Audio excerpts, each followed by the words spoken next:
Hey everyone, and welcome to a fourth special episode of Record Collecting with the Quill. We're sort of doing a walk through the Quill discography as a build up to our 30th anniversary show coming up on May 26th here in Sweden. Last episode I spoke a little bit about our third album, Voodoo Caravan. Today we're going to talk about our fourth one. The one with the weird title, Hooray, It's a Deathtrip, and also a weird cover in a way, but we'll discuss all that in this episode. Before we start, you know what to do.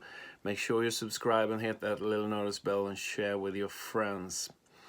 Well, as I said in the last episode, Voodoo Caravan was quite successful.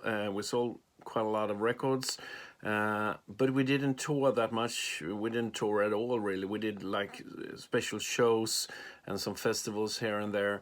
But the reason for that being that the record label already had a tour in mind for us. So they wanted us back in the studio quite quickly. We did some shows during summer 2002. And we were back in the studio again already late 2002 during winter and spring of 2003, I believe. And this time it was a lot of things were different compared to the previous albums. We didn't do any demos. We didn't have the time to do demos, so we went straight into the studio and we recorded it in batches. And we also didn't record at Berno Studios in Malmö for starters. We decided to go to another studio on the west coast of Sweden in a town called Halmstad, where we did some demos for Voodoo Caravan. And we found this guy we wanted to work with, a producer there by the name of Richard Bengtsson. We wanted to try something different for our fourth album. And we recorded it in batches. We sort of wrote a batch of songs and went to Halmstad and recorded them. And we recorded it, I think it was done in parts a lot. And Christian and Jolle was doing a lot of basic tracks by themselves.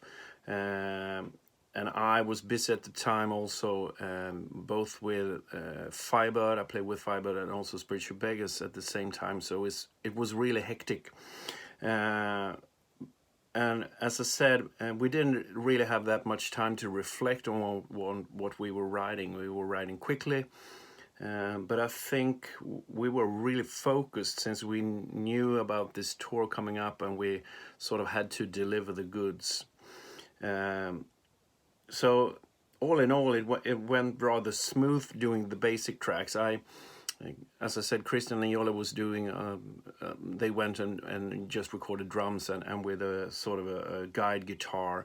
And I did all the bass tracks just before I left to do the Spiritual Beggars Live Fire tour or Monster Groove tour with Clutch. So I was rehearsing with Spiritual Beggars during daytime, and then I went to the studio and did all the recordings for the album during nighttime. So I was playing bass for like, 15 hours straight or something.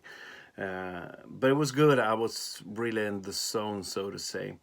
And then Magnus did the vocals once again down in Malmö at Berno's place. He felt really comfortable with Berno's way of recording his vocals. So, and then we went to a third studio to mix it. We went to Uppsala to Dugout Studios and Daniel Bergstrand. He's recorded like In Flames and Meshuggah and all these sort of heavier bands, and that was sort of what we were striving for. We wanted a more sort of a harder edge to it, and tried to walk away a little bit from the whole retro scene and do something more contemporary in a way. Which I think I remember when we got the first mixes from Daniel was something really different. It took us a while to sort of get used to it, but nowadays I think I'm really fond of this album. I think it's up there with a couple of others as being our best album. But as I said, song-wise, we didn't really have much time to reflect on it. We just wrote songs and recorded them, and there aren't that many outtakes. There was one on the reissue, and there's another one we didn't finish really. I think I have some sort of rough version of it. But it came out in 2003 in a couple of different versions. Here is this is a promo version, came out, and here's the original version that came out on SPV. And for this album, JVC in Japan decided not to pick up the option for the next album. So SPV Steamhammer released it, had got the rights to them, so they released it all over the world. And this is the version that came out. The artwork is kind of interesting. I remember sending it to Steamhammer. This was done by a local artist, and I think it was Christian who saw an article about it in the local newspaper, and it had some really weird sort of artwork, computer artwork. So we had a look at his stuff and thought this was really cool. I think the piece was called If I Were to Cross the Sea. And we got in contact with him, and he was up for releasing the artwork, or the artwork for the album. He sort of redid a little bit, but basically it's more or less the same. And he did this really weird stuff with our arms. This is the version of the Quill Sun, sort of, I don't know. It's quite different, and I remember when we sent it to the record label, I got a call and said, we got the artwork, we don't get it.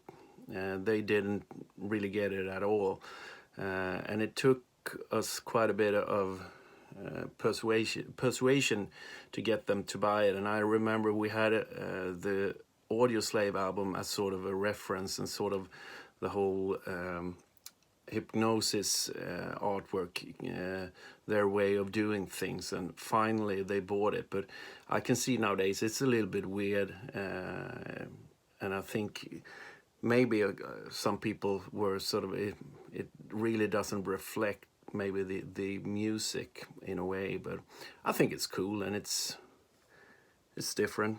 Same goes for the title. I remember we had a really hard time coming up with the title, and it wasn't any song really that sort of had a great sort of that would have fitted for an album title. I think we toyed around with it, Head Mother, for whatever reason, but then all of a sudden we came up with this. I think, as I remember, I think I came up with it. I remember sort of listening to a Grand Funk song called Hooray, and I think we had discussed it, what the lyrics was all about in the band, and Magnus told it has a lot of songs about the subject of death, so somehow that all mixed up and became the title Hooray. It's Deathtrip, and I really don't know what it means altogether, but yeah, stands out in a way. A couple of years ago, once again, we re-released it finally on vinyl. Cool release. And also you have the CD with a bonus track called Been Here Once Before.